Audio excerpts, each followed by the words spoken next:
ले लो अभी इस पेज का स्क्रीनशॉट, ठीक है। आंसर देख लो कैसे किए अपन।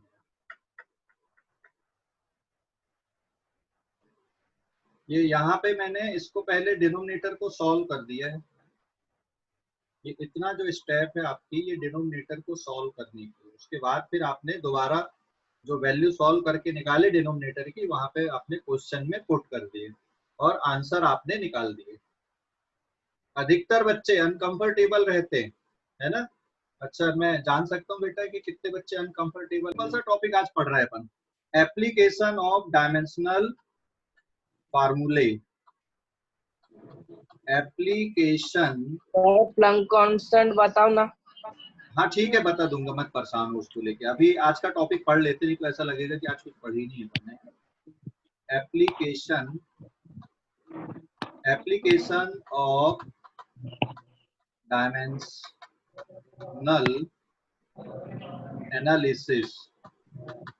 जो डायमेंशनल फार्मूले पढ़ रहे थे या एनालिसिस जो अपन कर रहे थे, उसका एप्लीकेशन क्या है, क्यों पढ़ रहे थे अपन, है ना, जरूरत क्या पड़ गई थी अपने को इस सब की, ठीक है। तो एप्लीकेशन, अभी तो फर्स्ट एप्लीकेशन अभी देखो यहाँ पे क्या आएगा इसका। फर्स्ट एप्लीकेशन थोड़ा ध्यान से समझना बेटा। हाँ जैसे आप 1 मीटर बोलो तो आप आंसर दोगे सर 1 मीटर सेंटीमीटर में कितना होता है, तो आप बोलोगे सर 100 होता है ना। ऐसे ही अगर मैं बोलूं 1 न्यूटन एसआई यूनिट है, तो सीजीएस सिस्टम में 1 न्यूटन कितना होता है, मैंने तो आपको सिखाया भी निकालना, लेकिन आप डायमेंशनल मेथड के यूज करके भी ये सब कैलकुलेशन कर सकते हो। तो अभी कैसे करते कैलकुलेशन इसको समझो। तो पहला अपना आएगा यहाँ पे, to convert one system of unit into another system. To convert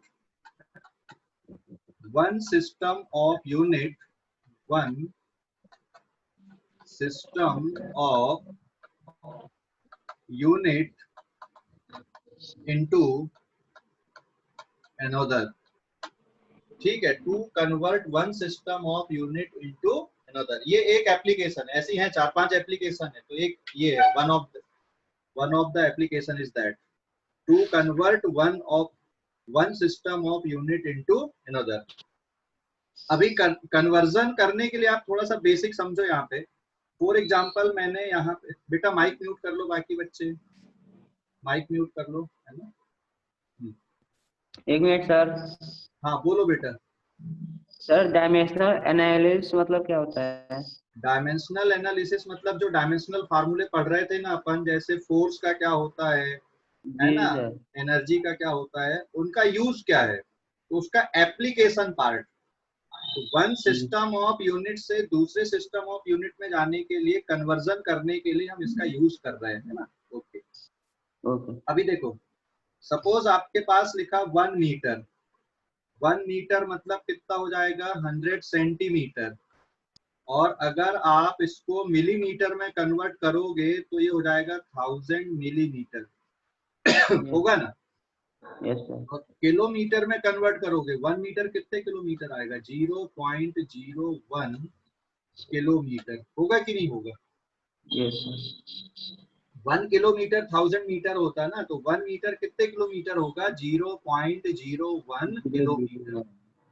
okay, मान लो ये आपने कुछ मेजरमेंट लिया है, किसी रॉड की लेंथ को आपने मेजर किया है यहाँ पे। ये एक रॉड ली आपने और इस रॉड की लेंथ को आपने मेजर किया, ठीक है। ये रॉड की लेंथ है बेटा, यहाँ पे जो मैंने ऊपर लिखा 1 मीटर, ठीक है ना। This is 1 metre is the length of rod. तो आप किसी भी यूनिट में देखो, लेंथ बदलेगी क्या यहाँ पे, या ये कांस्टेंट क्वांटिटी है लेंथ। रॉड की जो लेंथ है ये कांस्टेंट है कि अलग है, ये कांस्टेंट है ना। लेंथ ऑफ रॉड आप किसी भी सिस्टम में करो, वैल्यू अलग अलग हो सकती, लेकिन लेंथ तो फिक्स है ना यहाँ पे 1 मीटर। Is it clear. अब इन सभी में अगर आप देखोगे, सभी सिस्टम में आप ऑब्जर्व करो, 1 मीटर एसआई सिस्टम है, 100 सेंटीमीटर उस सीजीएस सिस्टम पे है, मिलीमीटर कोई ऐसा फिक्स सिस्टम नहीं है, है ना। अगर आप यहाँ पे देख रहे हो तो इन सब कैलकुलेशन में दो पार्ट निकल के आ रहे हैं सामने। दो पार्ट कौन से सामने निकल के आ रहे हैं? एक पार्ट है नंबर वाला और एक है उसकी यूनिट N1 U1, फिर ये N2 U2, फिर ये इक्वल्स टू हो गया N3 U3, फिर इक्वल्स टू हो गया N4 U4। ठीक है, जैसे अगर आप 1 मीटर देख रहे हो तो लेंथ में 1 मीटर, ये लेंथ आप अगर लिख रहे हो यहाँ पे, है ना, लेंथ में आपने लिखा 1 मीटर, तो बेटा 1 मीटर में दो पार्ट हैं। ठीक है, दो पार्ट कौन से? एक उसका न्यूमेरिक पार्ट है ये N1, जिसको अपन ने N लिखा, और मीटर क्या हो गई? उसकी यूनिट हो गई। तो N is numeric part and U is unit. N क्या है यहाँ पे? न्यूमेरिक पार्ट है, न्यूमेरिक पार्ट। और what is U here? U is unit. U unit है बेटा यहाँ पे, है ना। अब इस पूरे ऑब्जर्वेशन को देखो, लेंथ ऑफ रॉड को 1 मीटर, 100 सेंटीमीटर, 1000 मिलीमीटर, 0.001 किलोमीटर, इसमें क्या कंक्लूजन निकल रहा है? ये डेटा देख के क्या बता पा रहे हो आप? बताओ जरा। अगर यूनिट बड़ी है तो उसका न्यूमेरिक पार्ट कैसा होता है? छोटा होता है कि बड़ा होता है? छोटा होता है।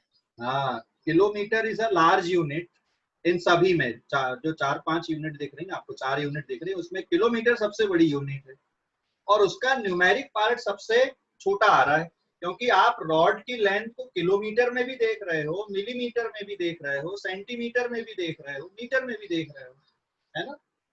समझ गए ना? तो यूनिट जितनी बड़ी होगी उसका न्यूमेरिक पार्ट उतना छोटा होगा। समझ गए? समझ गए कि नहीं? कि डाउट है? सर। हाँ, Yes, समझ sir. गए ना? ओके। यूनिट जितनी बड़ी उसका न्यूमेरिक पार्ट उतना छोटा है। और एक और कंक्लूजन निकल के आ रहा है, आप नीचे रेड कलर के पेन से मैंने जिसको लिखा है ना, N1 U1 equals to N2 U2 equals to N3 U3 equals to N4 U4, इस पे क्या कंक्लूजन निकल रहा है कि किसी मेजरमेंट में न्यूमेरिक पार्ट और उसकी यूनिट का जो प्रोडक्ट है वो कांस्टेंट होता है। तो मैं यहाँ पे एक टर्म लिख रहा हूँ, that is for any measurement, for any measurement, is it clear? For any measurement, for any measurement, आप किसी फिजिकल क्वांटिटी का मेजरमेंट कर रहे हो, है ना। for any measurement, n into u, numeric part और उसकी यूनिट का जो प्रोडक्ट होता है ये कांस्टेंट होता है। और फिर अगर कांस्टेंट है तो फिर इसी से आप लिख सकते हो यहाँ पे कि भाई N1 U1 ये एक सिस्टम में और N2 into U2 ये दूसरे सिस्टम में आप लिख सकते हो, in one system and into another system. अगर कांस्टेंट है तो इनका प्रोडक्ट आगे भी क्या आता जाएगा? कांस्टेंट बनता जाएगा। N into U का जो प्रोडक्ट आ रहा है वो कांस्टेंट होता है। अभी समझ गए कि नहीं? और एनी मेजरमेंट, अरे समझा या नहीं? ये वाली स्टेप, ये जो लिखा हूं मैंने यहाँ पे, ये जो स्टेप लिखा हूं बेटा, ये समझा है कि नहीं? और एनी मेजरमेंट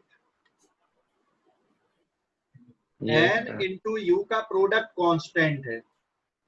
और वो किसके बराबर? जैसे अगर आप रॉड की लेंथ के लिए ले रहे हैं तो n और u का प्रोडक्ट रॉड की लेंथ है।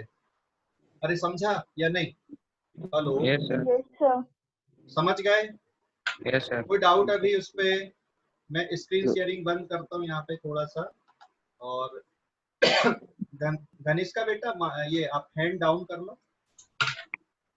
जैसे ये कब बहुत अपने काम, फिर से समझाओ। हाँ ठीक है, समझा रहा हूँ, दोबारा सुनो अभी उसी को। ये कप अपने लिए बहुत काम में दे रहा है अभी चाय का, कल भी पूरा डिस्कशन इसी पे हो गया था। कप में मान लो इतना पानी है आप इसको ml में मेजर कर सकते हो, ठीक है। कप में पानी है इतना ml में, मान लो 100 ml है ना। आप इसको गिलास में डाल दो, उतना ही रहेगा ना कि बदल जाएगा? नहीं नहीं रहेगा। ओके, ये 100 ml है आपके ग्लास में, इसमें मान लो मिलीमीटर ml वाली मार्किंग है, और ग्लास में मान लो लीटर वाली मार्किंग है, तो क्या जो क्वांटिटी है, जो अमाउंट है, वो बदल जाएगा? आप ग्लास में मेजर कर रहे हैं जिसमें लीटर वाली मार्किंग है? No sir. नहीं बदलेगा ना, उतना ही रहेगा ना। उतना ही रहेगा। हाँ, क्वांटिटी उतनी रहेगी। फर्स्ट तो मेजरमेंट चेंज हो जाएगा। हाँ, यूनिट बदल जाएंगी, मेजरमेंट की यूनिट बदलेंगी। कहीं पे आप मिलीलीटर में बोल रहे हो, कहीं पे आप लीटर में बोल सकते हो, आप उसको किलो लीटर में बोल सकते हो, तो यूनिट बदल जाएंगी मेजरमेंट की। अभी समझ गए कि नहीं? क्लियर हो गया अभी ये? कोई डाउट इस पे? मेरे पास अभी एक स्केल भी है। अभी देखो, ये स्केल से मैं यहाँ पे बताता हूँ। ये पेन आपको दिख रहा होगा, आप इस मेजरमेंट में देख सकते हो। मैं इसकी लेंथ को अगर सेंटीमीटर में देखूं तो ये 13 सेंटीमीटर के आसपास है ना, 13 सेंटीमीटर। लेकिन अगर आप इसी को इंच में देख रहे हो तो ये कुछ और आ गया यहाँ पे। इसका मेजरमेंट लगभग 4 पॉइंट कुछ इंच आ रहा है। तो लेंथ तो वही है, आप मेजरमेंट की यूनिट बदल सकते हो।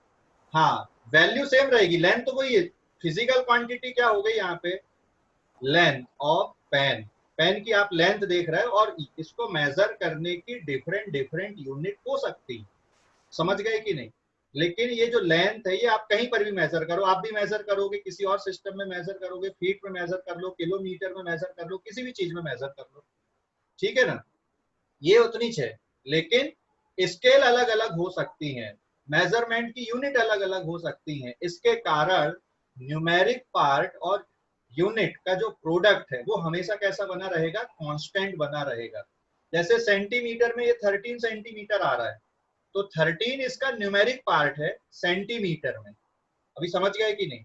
अब अगर मैं यहाँ पे इंच में ले लूं इसको, तो ये समथिंग 1 और ये 2 3 4 5 इंच के आसपास दिख रहा है मुझे, 5.2 है ना। तो 5.2 या 5 इंच आप ले लो।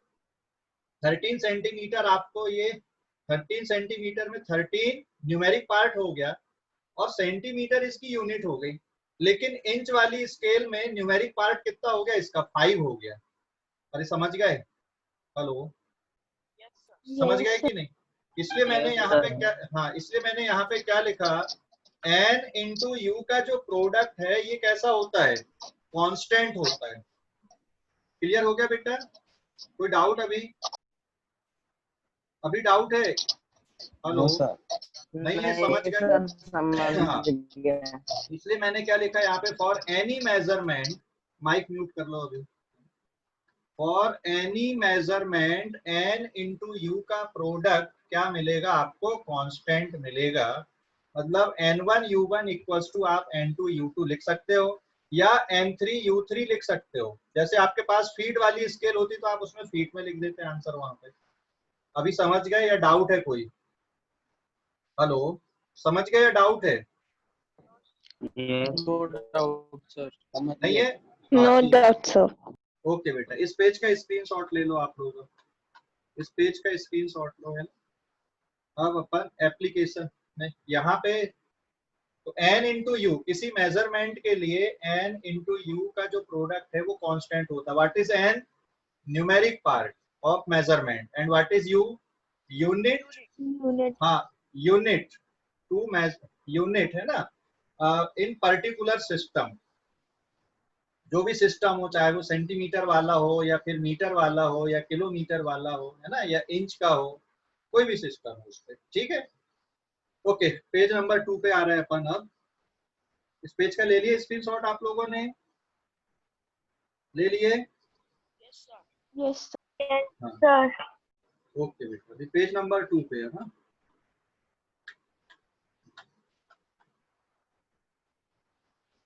अब अपन क्वेश्चन आंसर के अकॉर्डिंग चलते हैं यहाँ पे। मतलब जो डायमेंशनल मेथड आई है, यहाँ पे मैं क्वेश्चन लिख रहा हूँ, और ये स्कूल एग्जाम में भी आता है, तो उसके पॉइंट ऑफ व्यू से भी करना। लेकिन कंपटीशन के हिसाब से फिर ये मेथड अपने को कन्वीनियंट नहीं रहती, अपन डायरेक्ट कर लेते हैं। मैं डायरेक्ट भी बताऊंगा कैसे करते कंपटीशन के हिसाब से, और स्कूल के हिसाब से भी बता रहा हूँ। Convert 1 newton into dyne using the method of dimension, using the method of dimension. Dimension method का यूज करके आपको 1 न्यूटन को किसमें कन्वर्ट करना है, डाइन में कन्वर्ट करना है। और शायद कुछ बच्चों को तो आंसर भी पता होगा इसका, 10 टू द पावर 5 होता है ना? यस है ना यार, कुछ बच्चों को आंसर भी पता होगा। ओके 1 न्यूटन, लेकिन हमको ना डायमेंशन मेथड का यूज करके करना। देखो कंपटीशन में आप आंसर कैसी मेथड से निकालते हो इससे कोई फर्क नहीं पड़ता, आपका आंसर सही होना चाहिए, ये इंपॉर्टेंट होता है। लेकिन स्कूल एग्जाम में आपने जो आंसर लिखा है वो आपकी बुक का आंसर है या जो पूछा है उसके अकॉर्डिंग होना चाहिए, तो मार्क मिलते, ध्यान रखना है ना। तो मैं दोनों को डिस्कस कर रहा हूँ, ये जनरली स्कूल एग्जाम के लिए भी है। आपके जब स्कूल एग्जाम होंगे अभी 11th क्लास के, तो उसमें आता है। बाकी कंपटीशन के लिए फिर आपको ये इस मेथड से कन्वर्ट करने की जरूरत नहीं है ना। हाँ, लेकिन कहीं कहीं पे गाड़ी अटक जाती है कंपटीशन में भी, तो फिर आपको इसी मेथड का यूज करना पड़ता है कन्वर्जन के लिए। तो यहाँ पे देखो आप सैंपल इसी पे कन्वर्ट 1 न्यूटन इनटू डाइन, कौन सी मेथड का यूज करना, using the method of dimension. तो इसका सॉल्यूशन देखना बेटा, मैं बहुत सिस्टमैटिक कर रहा हूँ, और सिस्टमैटिक ही मैं अगले पार्ट का भी करना आप लोग फिर, है ना, होमवर्क के लिए रहेगा। इसको मैं बिल्कुल सिस्टमैटिक कर रहा हूँ, उसी मेथड से आप दूसरा वाला सॉल्व करना, ठीक है ना, जो मेथड मैं यहाँ अडॉप्ट कर रहा हूँ। 1 newton into dyne using the method of dimension. अब यहाँ पे आपको ये बताना व्हाट इज 1 न्यूटन। ये 1 न्यूटन है क्या? 1 न्यूटन क्या है? हाँ,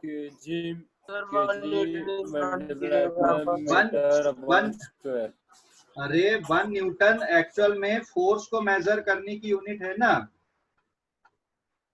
1 न्यूटन इज द, या newton is the unit to measure, SI unit to measure force.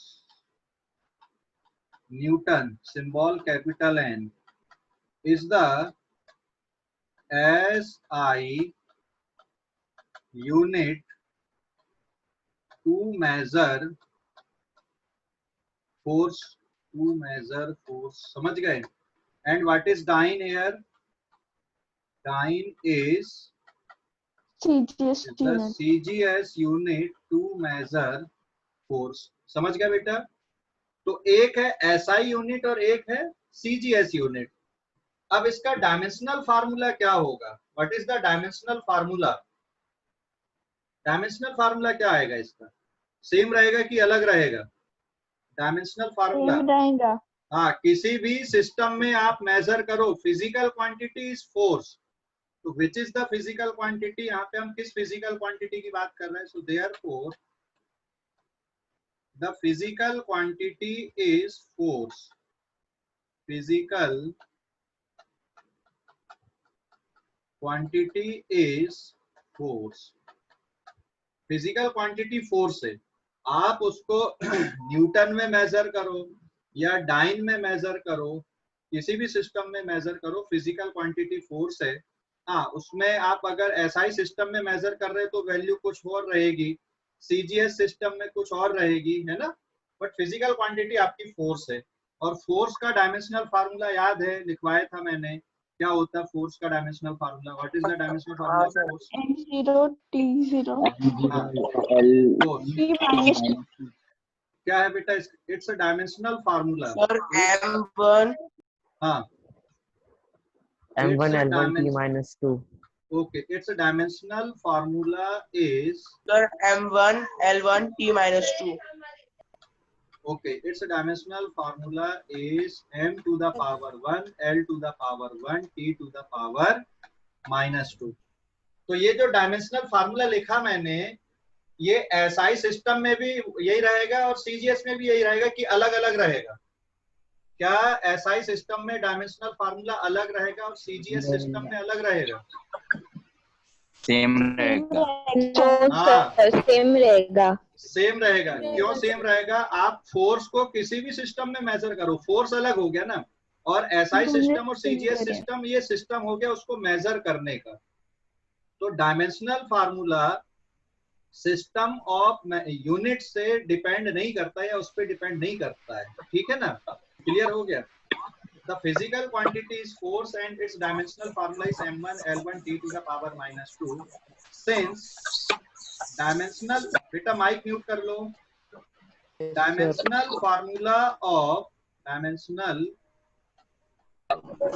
formula of physical quantity does not depend on, mic mute करो, does not depend on system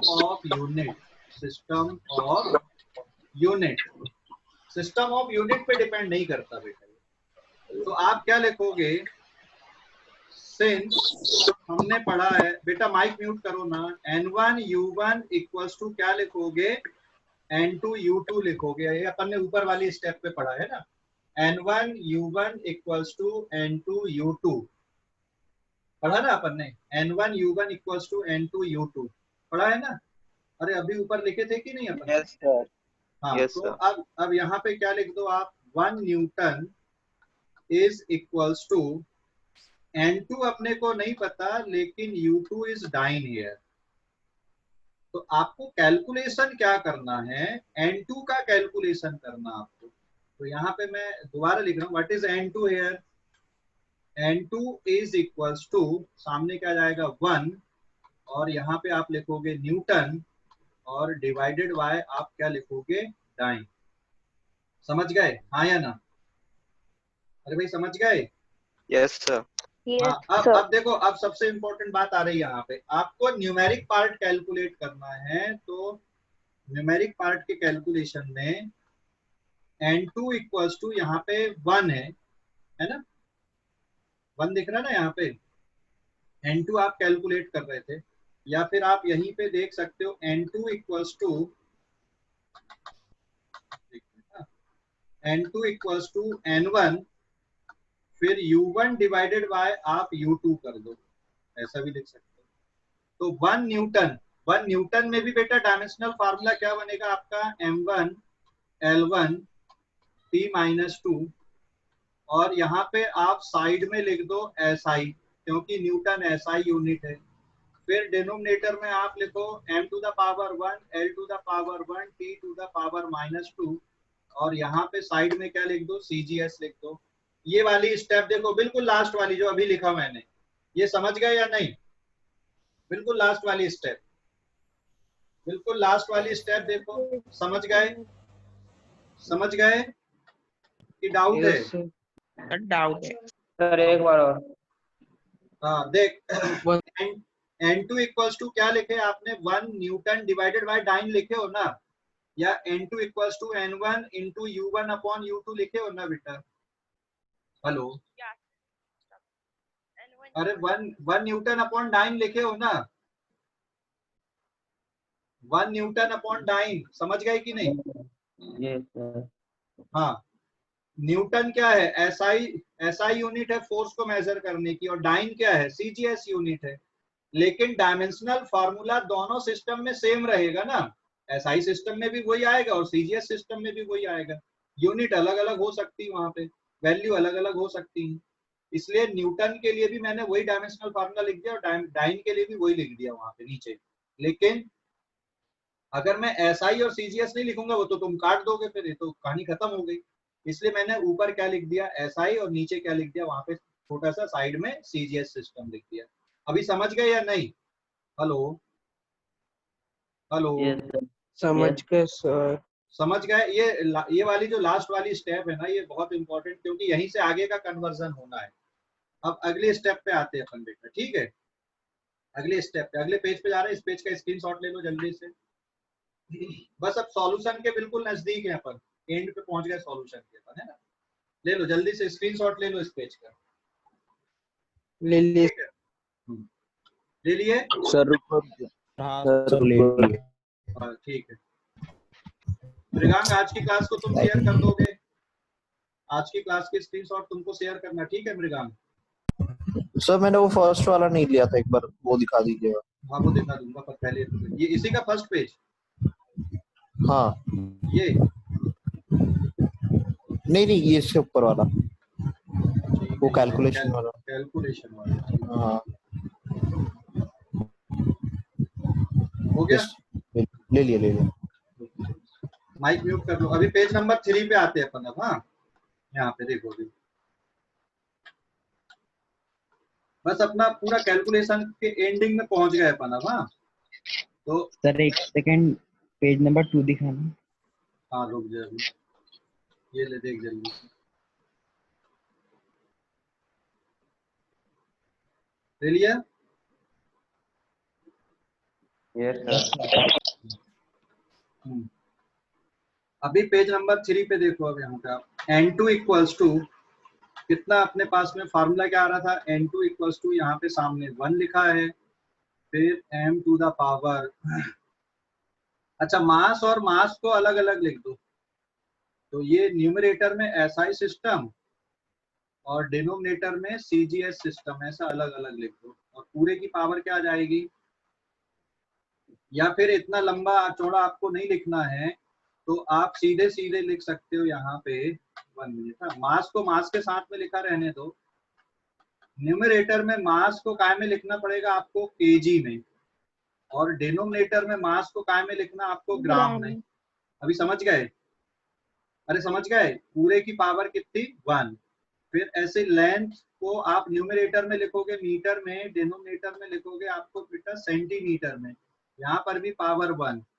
और time t numerator में आप लिखोगे second में, divided by denominator में भी second में। और पावर क्या डालोगे यहाँ पे? -2। ये समझ गए या नहीं? हेलो, अरे समझ गए या नहीं? Yes, sir. Yes, हाँ, sir. मास में पावर 1 है, लेंथ में 1 है, और टाइम में पावर कितनी है? -2 है। बस हो गया सॉल्व। अब देख लो अभी यहाँ पे हो गया सॉल्व अभी। हाँ, अभी क्या करना है आपको? सिर्फ वैल्यू उठा के रख देना, मतलब केजी और इनका कन्वर्जन लिख देना आपको। 1 इंटू बेटा इसको आप 1 केजी को क्या लिख सकते हो? 1000 ग्राम डिवाइडेड बाय 1 ग्राम। अभी समझ गए? अरे समझ गए कि नहीं?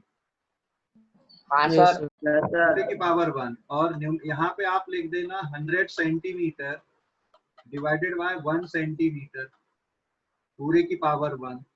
और time 1 second divided by 1 second, ये तो एक जैसा ही है, पूरे की पावर -2।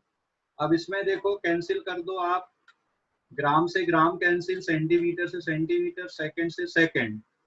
तो ये बस एक नंबर बच रहा है, और N2 भी एक नंबर ही होना चाहिए। तो देयर इज 1000 इंटू 100,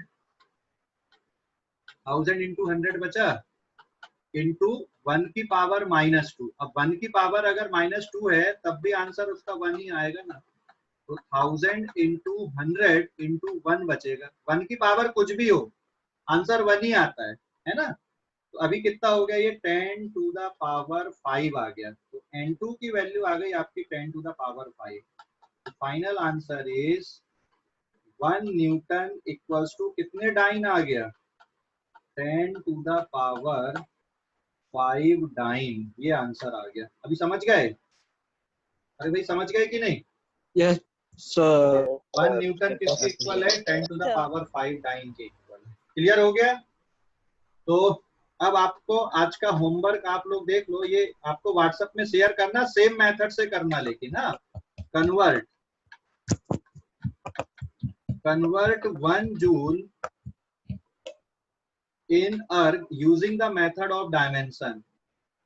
1 जूल कितने अर्ज के 10 बराबर? raised to the power 7. हाँ, answer is 10 to the power 7। ये प्रूव करना using the method of dimension. चलो ऐसा लिख देते हैं, या prove using the method of dimension, using the method of dimension। Dimension method से बेटा इसको आपको प्रूव करना, मतलब ये जो अपन ने किए ना प्रूव अभी, या जो मेथड अपन ने अडॉप्ट किए इसके अकॉर्डिंग करना है। और एनर्जी का डायमेंशनल फार्मूला क्या होता है पता है? एनर्जी का डायमेंशनल फार्मूला, जूल किसकी यूनिट होती है? डायमेंशनल फार्मूला ऑफ एनर्जी मैं लिख दे रहा हूँ यहाँ पे। Dimensional formula of energy, M0 हाँ m to the power 1 l to the power 2 t to the power -2 समझ गए। ये एनर्जी के लिए है। तो जूल एसआई यूनिट होती है और अर्ज या अर्ग सीजीएस यूनिट होती है, ध्यान रखना। कर लोगे अभी कि नहीं? सेम मेथड से ट्राई करना और ग्रुप में शेयर करना इसके आंसर्स को, इसी मेथड से सभी बच्चों को करना ये होगा, ठीक है? Yes sir. समझ गए? स्क्रीनशॉट खींचिए सर। हाँ ले लो, अभी इसका स्क्रीनशॉट ले लो। सभी बच्चों को करना है, इसी मेथड से करना जो मेथड ऊपर लिस्टेड है या ऊपर जो लिखा मैंने स्टेप है ना, इसी मेथड से करना सभी बच्चों को, ठीक है? Bye sir. बाय बेटा, तो आज के लिए इतना ही। अभी आपकी केमिस्ट्री टाइम होगा, ठीक है? Bye sir. Thank you, sir. Thank you, sir. Thank you, sir. Bye sir. Bye बेटा। Sir. Bye sir. Bye sir.